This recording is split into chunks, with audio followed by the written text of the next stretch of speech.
All right, part two of um, Al Sabon, Sieve. We're on Sieve now. So, just to recap, Al Sabon means no soap.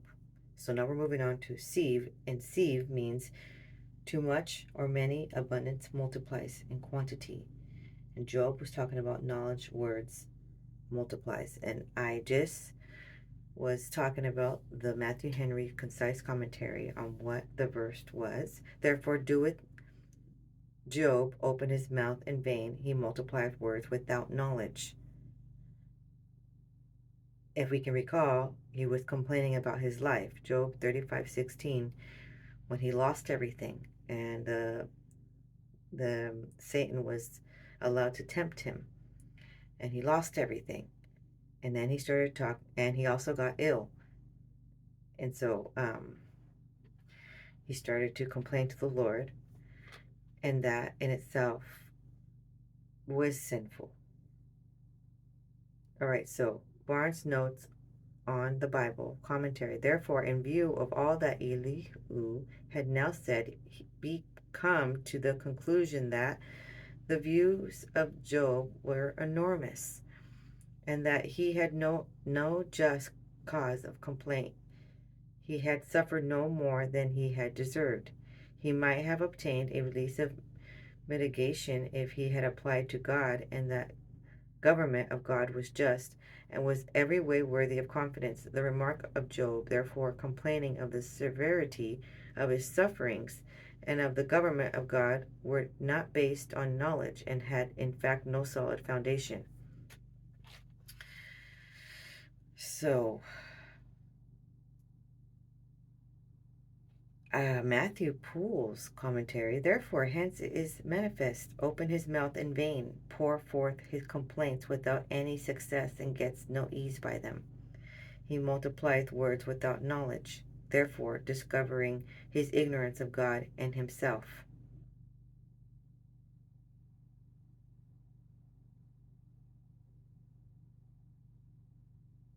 So what happened is he multiplied words without knowledge, both against God and in answers to others.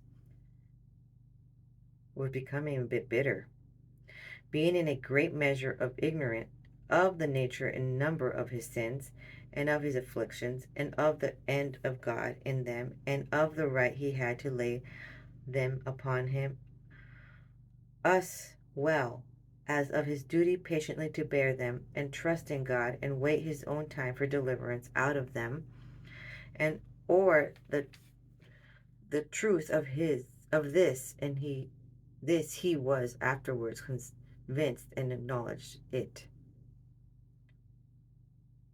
So, complaining and complaining that life is in misery, life sucks really bad, is not pleasing God. So when it's not going good, we got to change the way we talk to still praise and still worship and acknowledge that he is the one who giveth and takes away. And sometimes he takes everything away so that way that person can acknowledge that it was no factors that the person was able to obtain a fortune of magnitude all on his own, but that only because the Lord gave it to him, allowed him to have it. And instead of complaining and whining, he probably could have asked the Lord to heal him and acknowledged that he is God Almighty.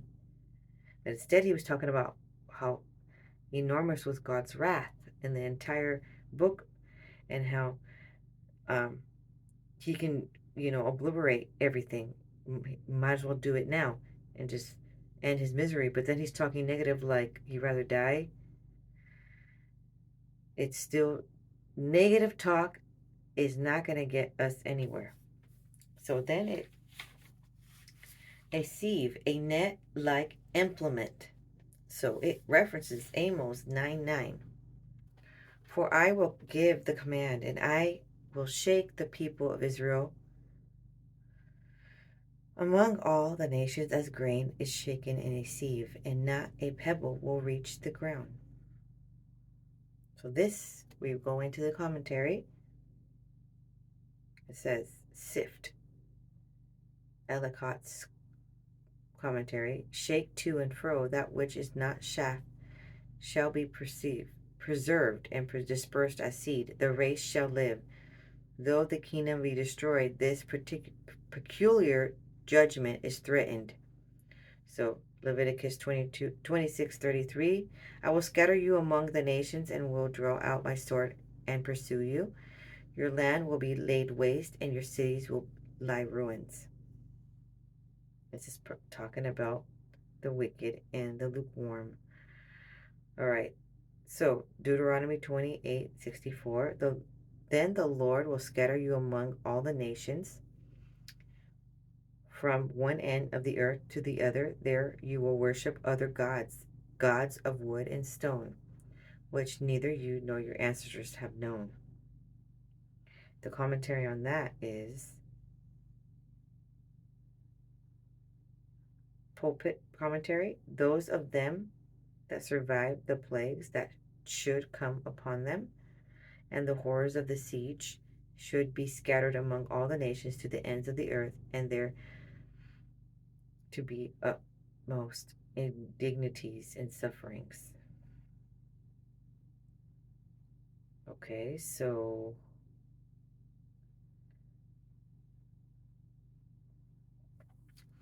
Matthew Henry's concise commentary of Amos 9:9. The prophet in vision saw the Lord standing upon the adulterous altar at Bethel. Wherever sinners flee from God's justice, it will overtake them. Those whom God brings to heaven by his grace shall never be cast down, but those who seek to climb thither by vain confidence in themselves will be cast down and filled with shame. That which makes escape impossible and ruin sure is that God will set his eyes upon them for evil, not for good. Wretched must those be on whose the Lord looks for evil and not for good. The Lord would scatter the Jews and visit them with calamities, as the corn is shaken in a sieve, but he would save them from among them. The astonishing preservation of the Jews as a distinct people seems here foretold. If professors make themselves like the world, God will level them with the world.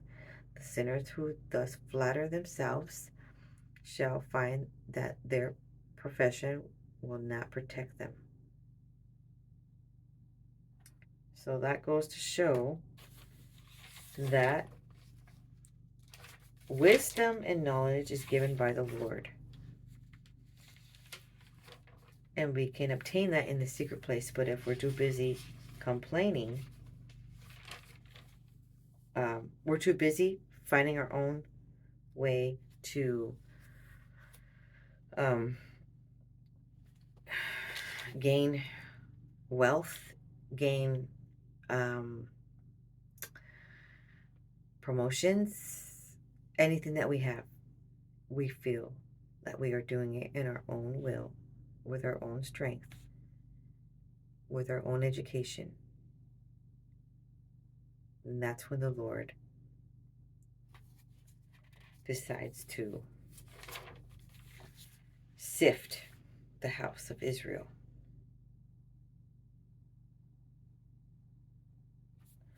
And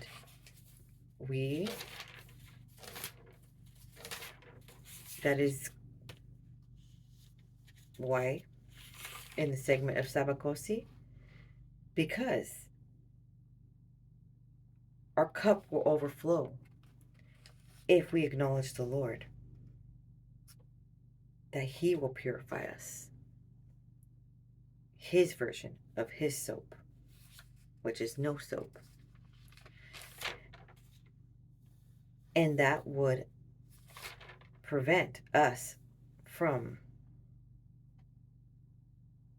our own knowledge that's empty knowledge.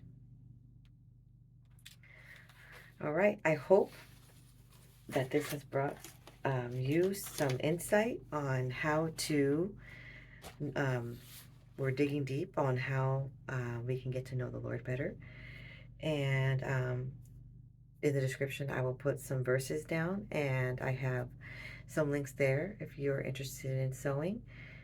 All right, well, um, may the Lord bless you.